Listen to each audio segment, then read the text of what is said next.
Well, you can't say I haven't been trying to warn you. It seems like it actually is over, according to the polls, for Justin Trudeau. He is likely to lose his own seat, his own riding.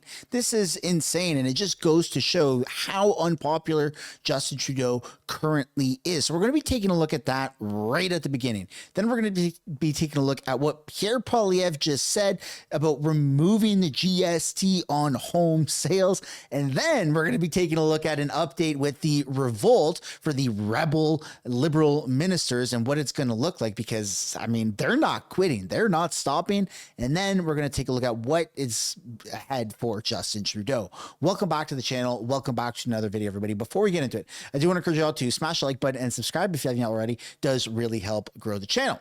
Now, let's get into it. When you look federally at the polls, Justin Trudeau's got 59. Well, I shouldn't even say Justin Trudeau, because he might not even be the guy to win his own riding. The Liberal Party has 59 projected seats, and the Conservatives, or Pierre Poilievre, have 217 projected seats. And it's 99% likely across the board for both the Conservatives winning the majority of seats and odds of a majority government. So that is looking awesome.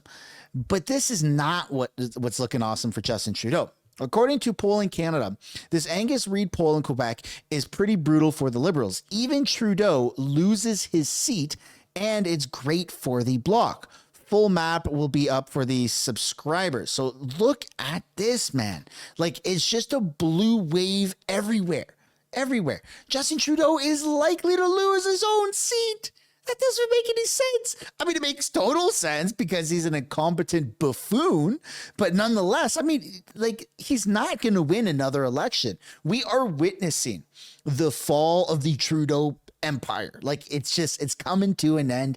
It's coming to a full stop. It's just a matter of, is it going to happen this week with a vote of non-confidence being put forward, or is it going to happen in a few months, or even, 11 and a half, 12 months from now with the next scheduled federal election? But we know for certain that we won't be seeing Justin Trudeau after the next election within the Liberal Party. It seems unlikely that he's going to even win his own riding. Now let's take a look at what Pierre Poilievre said during a recent press conference about the foreign interference, where 4 of the names have been released out of the 11. Release the names. And we know he'd release the names if he had them. This is a prime minister who releases information on foreign interference whenever it suits his political purposes. He names names when it serves his purposes. And so we said, we've got nothing to hide, so name the names, Mr. Trudeau. If you've got nothing to hide, then come out, tell us who they are, so that all Canadians can hold them to account. But he hasn't done that, because I think the reality is that it's the Liberals who are compromised. We know that Trudeau was aware that in 2 subsequent elections, Beijing interfered to help him win. He had that information on his desk. He did nothing with it. He knew he had MPs in his caucus that were compromised. He didn't do anything about that until he was caught. So we can't trust anything Justin Trudeau says on foreign interference or anything else. And frankly, this is a man who has a track record of lying about basically everything. He lied when he said he didn't interfere and pressure Jody Wilson-Raybould on removing charges for SNC-Lavalin. He lied when he said the carbon tax would be capped at 11 cents a litre. Now we know it's going up to 61 cents a litre. He lied when he said his deficit would never go above $10 billion. He lies more than he tells the truth, and he's lying in this case as well. Oh no, Trudeau has been caught lying. What a shocker. What an absolute shocker. And then just to add more salt to the wound, Pierre Poilievre came out with this incredibly edited and well put together video that talks about how he's going to axe the sales tax on homes. You will pay no GST on new homes under $1 million, saving up to 50,000 smackaroos. Imagine this. You wake up one morning and open your phone to look up the new home listings, only to discover something shocking. Everything has doubled. Yet this isn't fiction. It's reality for hundreds of thousands of desperate people looking to be homeowners after 9 years of the NDP Liberals. Rents have doubled. Mortgage payments have doubled. The minimum down payment needed for the average new home has doubled. Double trouble. Under the NDP Liberals, housing costs in Canada have outpaced people's incomes by more than any other G7 country. Yeah, and more than any time in history. I think historically speaking, you're supposed to be able to afford a house that's like 3-4 times, maybe 3.5 times how much money you make annually, your household income. And now it's skyrocketed. It's like 10 times, right? And the amount of debt that you've been able to borrow basically from the bank is, when you go to apply for a mortgage, it used to be no more than 33% of how much money you take home is what you can actually afford for a mortgage. And then they do the stress test and it adds on another, percent or 2% for your overall, the percentage for your mortgage. And like, Canada's very, very critical and has extremely high standards for mortgages. And now we've extended mortgages to 30 years and maybe even beyond. I wouldn't be surprised if they have like 50-year mortgages coming soon. And the 33% benchmark of how much money you could actually borrow, like how much money of your take-home income you can put towards a mortgage, what you qualify for, they've now moved it to 45 or 50%, if I'm not mistaken. I could be mistaken, but I know that they've changed it. And so it just goes to show that this government, they've been saying, oh, you will own nothing and be happy. That's a conspiracy. Yeah, but you're literally showing that it's not. Like, people are not going to be able to own their homes outright because you're going to be paying a mortgage forever. You're going to be in perpetual debt. And then there's also the, argument of, do you ever really own your home? Because you're always going to be paying property taxes and they're always going up 15-20% year over year. And it's just crazy. It's so unaffordable here in Canada. But that's my opinion, and I would love to know yours. And then we have to take a look at this Liberal who sat down with Vashi to talk about what's expected out of this revolt here, right? I see a number of people who have opinions that perhaps they're somewhat reluctant and to express in a public forum. And one of the Liberal MPs is suggesting a secret ballot to vote Justin Trudeau out of leadership. Here we go. Is this more, from your perspective, than a way to communicate with the Prime Minister the truth of what essentially caucus feels at this moment? I would hope that in a secret ballot, everyone would search their conscience, hear from their constituents, and reflect their views on their vote. Do you have a sense among your caucus of which way that would go? At this point, I see a number of people who have opinions that perhaps they're somewhat reluctant to express in a public forum. As you know, our caucus is made up of 152 individuals, and obviously not all of them spoke. So their voice has not yet been heard. And I know that you have rules and restrictions around what you can talk about when it comes to what did happen in caucus. But if I could ask you directly, do you support the Prime Minister remaining as leader? Well, I certainly believe that what happens in caucus stays in caucus. And at this point in time, I think that's where it should remain. Beyond what's happening in caucus, do you have worries about the prospect for your party in the next election? You mentioned the unity around the question of Mr. Poilievre, and I think that's a fair assessment.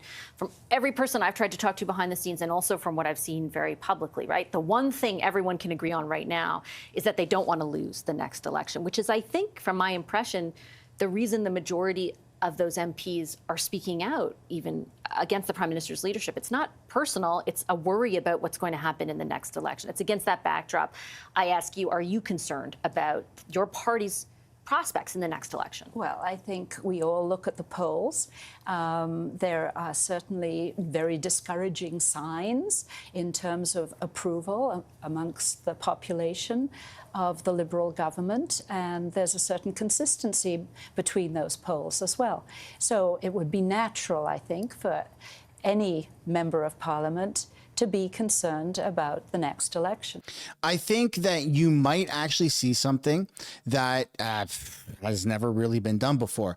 I think that not only are the Liberals going to lose the federal election, but you're going to see, just out of sheer Liberal incompetence and the attachment to the Trudeau name, and just the fact that Trudeau is at the head of the Liberals right now, you're going to see so many Liberals lose their ridings, not because they're being outplayed, but because they're just attached to Justin Trudeau. They're literally their own worst enemy by having Justin Trudeau at the helm, which is going to be great for Conservatives. Conservatives are just going to default as a majority party here in Canada, majority government, because, I mean, yeah, their policies are great, but Trudeau is ruining it for all of the other Liberals, which I can't help but smile at. So that's my opinion, and I would absolutely love to know yours. But what does this mean moving forward? What does this mean for, the next week or even a potential election? Well, let's take a look at this video here, which kind of explains this.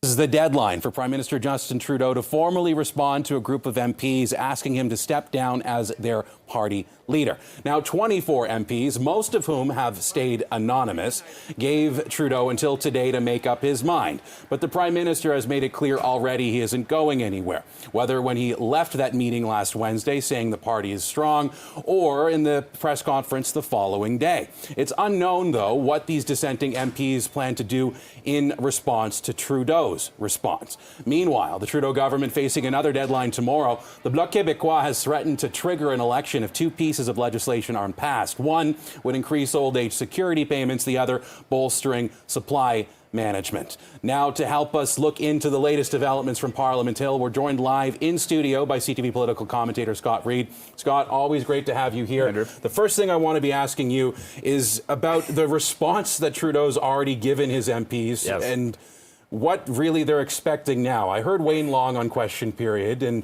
I know that he says there should have been more of a, let's just say more of a conversation, or at least more of a response here. But doesn't he have to say whether or not he will step down, that things are good, everything's sunny ways?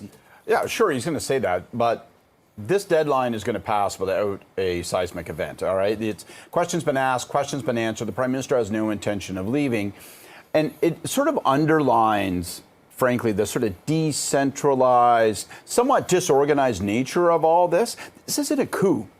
It's like a traditional effort where, one group of caucus members want to see a leader replaced with someone else. This is just a sort of an organic, natural, unstructured expression of frustration with the Prime Minister and desire to see him leave. So they set a deadline. The deadline's going to come and go. That's good for the Prime Minister. He can say, well, I stared him down. On the other hand, these people are still in his caucus.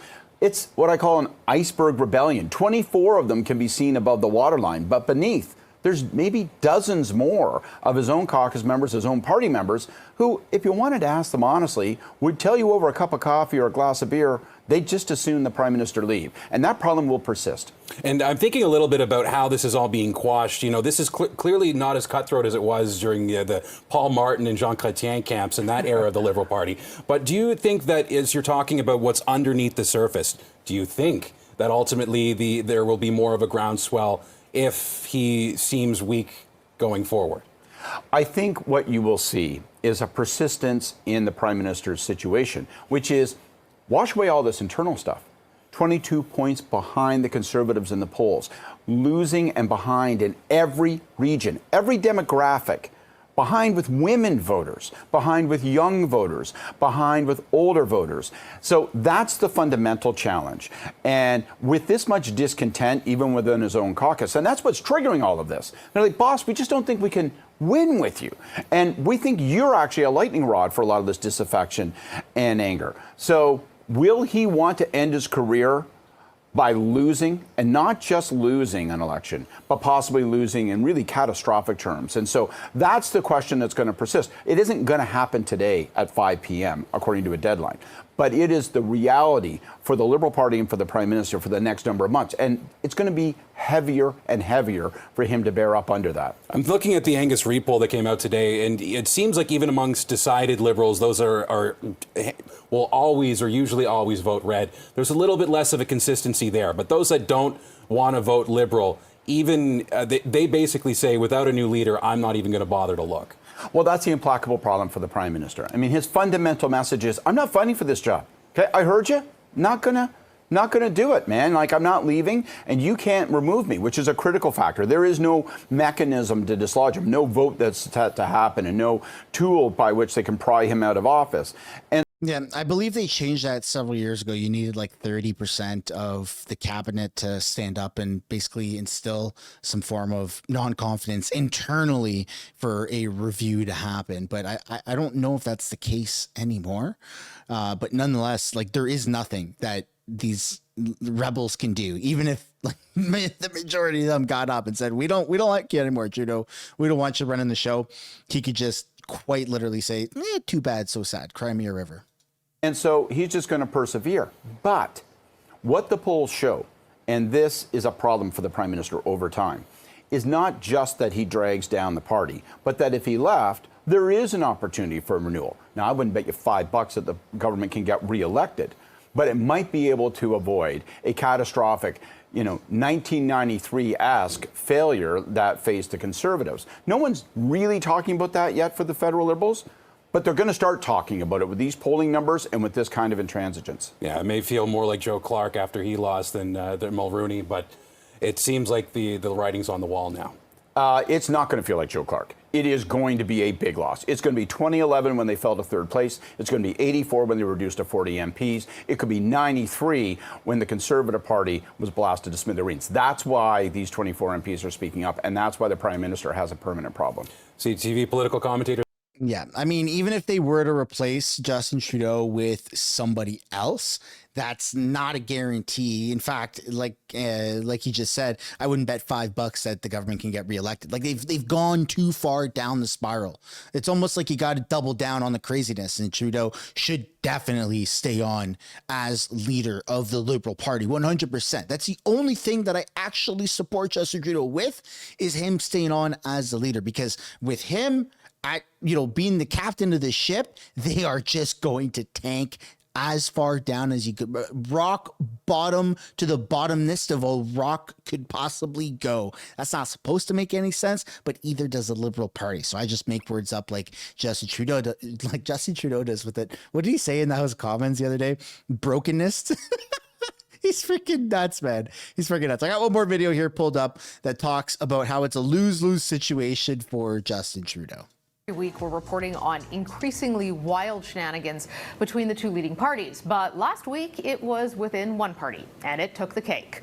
The Prime Minister was confronted behind closed doors during a very divisive party caucus meeting where we're told 50 MPs spoke up, some supporting Justin Trudeau.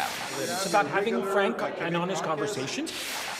And some giving him a deadline of tomorrow to make a decision, stay or go. Well, I spoke truth to power. I think I've articulated what I feel needs to be done. It's never easy. Meanwhile, in public, sounds and claims. The Liberal Party is strong and united. Of a united front. Joining us now with the optics and mechanisms of this leadership review is Dalhousie professor Laurie Turnbull. Laurie, thanks so much for joining us today. Where are we at after how things went down this week? I think things are the same in that there is public awareness that there are a good chunk of Liberal MPs who do not want to see Justin Trudeau lead them in the next election. And then we know that there are a good pile of them that do want it, or at least they're willing to support him. And so we know that things are, they're tense. We know that the Prime Minister seems to have every indication that he's going to keep going. And so I think nothing has changed. So what happens next? Does this Monday deadline mean anything? Does the dissent continue? Do we start to see other leadership hopefuls like perhaps Mark Carney or Christy Clark, who started expressing a little bit of interest, saying, well, the job's not available now, but if it were, maybe they would consider it. Where does this go? Right, exactly. I mean, I think for the MPs who really want to see a leadership change, the reasons that they want it are very much related to their own political survival and what they take to be the likely outcome of the next election. I think the worst case scenarios for the Liberals are pretty bad. And so it's not just that they're saying, look, we kind of think it's time for a new leader. Some of these people are like, if Justin Trudeau doesn't step aside, I'm going to lose my seat. I think a lot of people are going to lose theirs. Is there any way that he would kind of take one for the team and let someone else come in to see if we can save anything. But those circumstances, like that whole structure of reasoning is not going to change. Those things are the way they are. And so they can't really push him out. Well, and I think we wanted to lay out for our viewers that different parties have different ways of dealing with leadership issues. And a lot of folks remember the Conservatives who have something called the Reform Act. It's a mechanism that allows for a leadership review by the caucus members. And you get 20% of caucus that signs a leadership review demanding it. It triggers a vote. And in that vote, if the leader does not get a majority, they have to step down. The Liberals don't have that mechanism to force it. Why not? And do you think that that is something that would make it worse or better in the future for this kind of caucus dissent?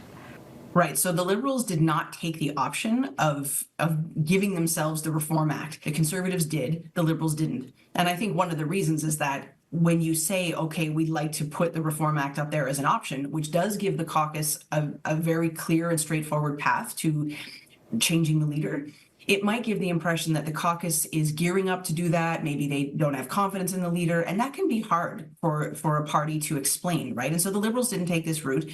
And now they're in a situation where there seem to be a number of them who want to push the prime minister out, but they can't because they don't have the mechanism, because the party is chosen by the leader is chosen by the party at large, not by the caucus in particular. I think it would be better for everybody if the Reform Act was in place for this party, because from Justin Trudeau's perspective, you know what? If you guys want to push me out, get the numbers. And if you've got the numbers, I'm gone. And if not, shut up. And then it would be better for the caucus because they'd actually have a mechanism to do it. There would be clarity. Laurie Turnbull, thank you so much for joining us with your insight. Justin Trudeau he absolutely 100% needs to be the leader of the party to drive it as far into the ground as humanly possible. And I think that he's narcissistic enough to stay on, even though you've got these rebel MPs, his employees, right, within the Liberal Party that are saying, no, we don't want you. And Trudeau's saying, I don't care. I'm Trudeau. I will do what I want, which is perfect. Keep doing you, Trudeau. Keep going. It'll sort itself out. It'll balance itself out, as you guys once liked to say. And then for those that miss it, I do have today's question period highlights. So here we go. He looks weird. Oral questions. The Honourable Joanna Capel. I just choked on water. Oral questions. Guess who's that? Honourable Leader of the Conservative for today, Andrew Scheer. To this NDP Liberal government, it's clear the Prime Minister is not worth the cost of that was housing. weak.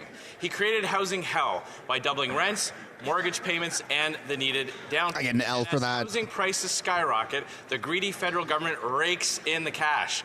The Prime Minister now collects more in taxes on the sale of a new home than That's embarrassing. the carpenter or electrician that actually builds the house. The solution? Our common sense plan to axe the federal coffee sales went down tax the wrong on new pipe. homes. On an $800,000 home, this will save a home buyer $40,000. So why not provide some much needed relief and axe the tax off of new homes? In 24 hours, I'll have another chance. Housing, infrastructure, and communities. Mr. Speaker, I'm pleased to see the Conservatives have taken some inspiration from our plan in removing the GST to help get more homes built. But what's completely unacceptable is how they say they're going to pay for it. And this is telling about their strategy across a range of policy areas. They want to cut the programs that are going to deliver housing for low-income and middle-class families today, just like they plan to cut the programs that are going to provide dental care for families who need it, like they plan to cut the programs that will deliver birth control to Canadian women for free, like the way that they oppose programs to support seniors with pensions, students with student loans, and families with the cost of raising kids. It's time to build, not cut. Hear, hear. The Honourable Member from Regina Capel. Mr. Speaker, actually, the Liberals' own housing advisor said that the Liberal plan is, quote, turning out to be nothing more than a heist of tax dollars flowing from the feds to municipalities. They fund bureaucracy and photo ops, not build new homes. It used to be in this country that it took 25 years for the average family to pay off their house. Now it takes 25 years just to save up for the down payment. Yeah. Our plan on an $800,000 home will save a new home buyer $2,200 a year in mortgage payments. $800,000 used to buy you a mansion. Now you're lucky if you get 4 walls and a roof in Toronto and Vancouver. So why not adopt our plan and axe the tax off of new homes? That's true, man. You can't even buy a bus stop for that amount of money. Mr. Speaker, when he says adopt their plan to cut the supports for cities who are going to build home, so plans to cut the money that's actually going to build the infrastructure to make home building possible. He talks about bureaucracy. He must not have read the line in his own plan that says that they want to hire new bureaucrats just to run a snitch line if you don't like your neighbor's housing policies. They came up with this stuff on the backside of a napkin after Googling housing for 5 minutes. When you actually talk to the people who have experience building homes, they will tell you how to get it done. We're going to follow the advice of the people who are building homes and talk to the people who have lived experience with housing needs. The honourable member from Regina Capel. This from the minister who admitted at committee that his housing plan doesn't actually build homes. Their plan funds bureaucracy and photo ops. And the more the Liberals spend, the less they build and the more Canadians have to pay. Since this Prime Minister started giving hundreds of millions of dollars to city politicians, housing starts are down. They're down 10% in Ottawa, 15% in Winnipeg, and down 20% in Vancouver and Toronto. So why won't the government adopt our common sense plan to build the homes by axing the tax? The Honourable Minister of Housing, Infrastructure and Communities. Mr. Speaker, a point of clarification. Housing starts this year are actually up year over year, but up tens of thousands over the last time the Conservatives were in office, when their current leader actually had responsibility for the agency that manages housing in this country. But Mr. Speaker, to drive home the point that is most essential here, when they came up with a new idea on housing, they said they are going to pay for it by cutting programs that build middle-class and low-income housing for families right across this country. They want to cut housing, they want to cut health care, they want to cut supports to families, and that is completely unacceptable. Want to cut Liberal jobs, too. The honourable member for Mégantic-L'Érable. After 9 years, the Liberal bloc isn't worth the cost of housing. The Liberal bloc has doubled the cost of rent, mortgage payments, and down payments. The federal sales tax adds $50,000 to the cost of houses that cost $1 million. Common sense Conservatives will axe the federal sales tax on new homes for an $800,000 home. That means buyers will save $40,000. That's $2,200 per year in mortgage payments. The Liberals can't believe I choked on my coffee at that intro. The GST on housing, or will they continue to fund programs that only deliver photo ops? The Honourable Deputy Prime Minister. Mr. Speaker, during a rare press conference, the Conservative leader gave an honest answer about his plan to make cuts. He said, we are going to cut programs, 2 for sure, and others that are underway. Under the Conservatives, Canadians will have fewer homes built more slowly.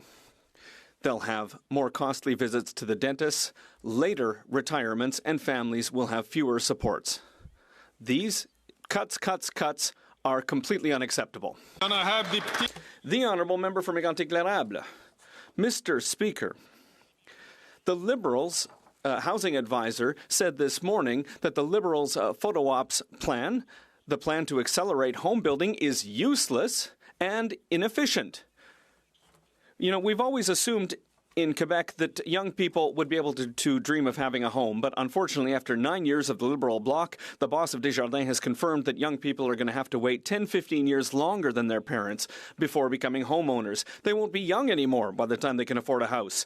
We need to get going. A generation is waiting. When will the Liberal bloc accept our common sense proposal to axe the GST on new homes? The Honourable Minister of Tourism and Economic Development.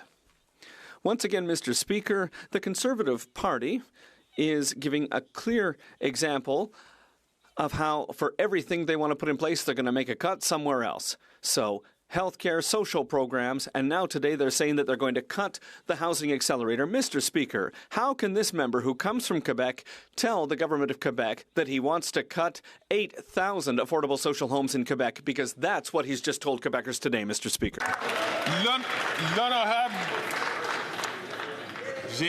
I would invite honourable members, if they wish to ask questions, to please put Ferme la bouche, Greg. So, and the Speaker will be very happy to recognize them. The Honourable Member for La Prairie. Everyone in Quebec is worried about our ability to welcome so many asylum seekers. But the number of asylum requests might go up because there are elections coming up in the United States in 8 days. And Trump has promised, as he said yesterday in New York, that as of day one, he'll launch the biggest program of deportation in the history of the country. He said he would deport up to 18 million people. Many Americans are very worried about this, but it should also worry the federal government. Yeah, they're going to come here. The government have a plan if migration from the United States suddenly becomes a flood. Oh, that's going to be insane. Minister of Immigration. Yes. The honorable member. Care to share?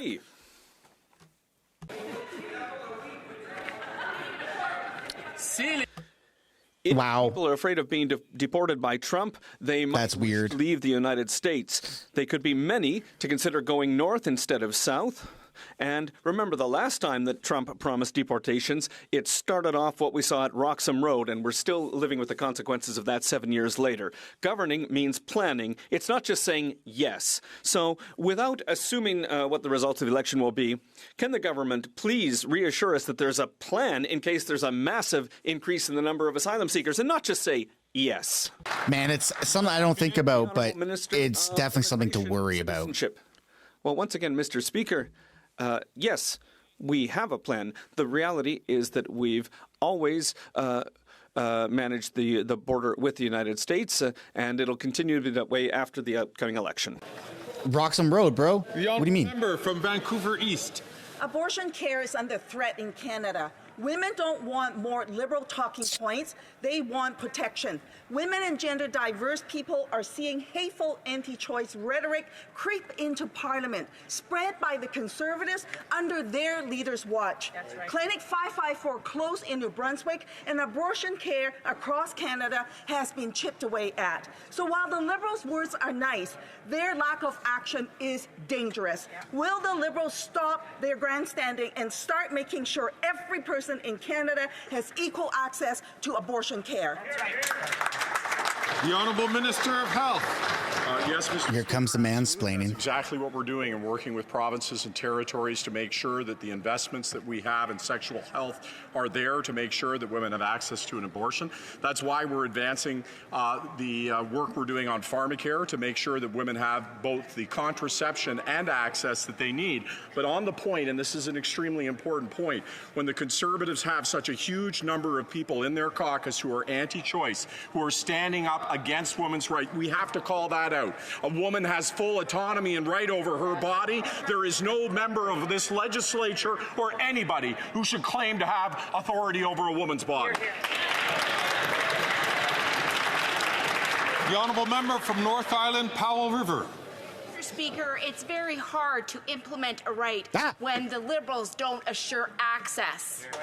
Women are scared. They're seeing Conservatives attack their right to choose. Meanwhile, the Liberals have a We're all thinking it, nobody say it. to chip away at abortion care, making it nearly inaccessible in some provinces. When women and gender diverse Canadians are sick of hearing these pretty words from the Liberals, and they sure don't want their health care in the hands of the Conservatives. They want their right to choose to be protected. Will the Liberals support the NDP in making sure abortion care is fully accessible for all? The Honourable Minister for Indigenous Services. Puts women's right to abortion care at risk, Mr. Speaker. A Conservative caucus over there with a third of their members having been greenlit by anti-choice organizations across this country, members across the aisle who have voted consistently for backdoor anti-abortion legislation, and a leader that will not stand up for the rights of women in this country. That's what's putting the risks of women's health at great jeopardy in this country, and we're not going to stand for it, Mr. Speaker. Wow, Mark Miller looks weird. That, ladies and gentlemen, is the end of the video. I hope you enjoyed it. If you did, make sure on your way out to smash the like button and subscribe to the channel if you haven't yet already, and then turn on the little bell notification so you can actually be notified of upcoming videos.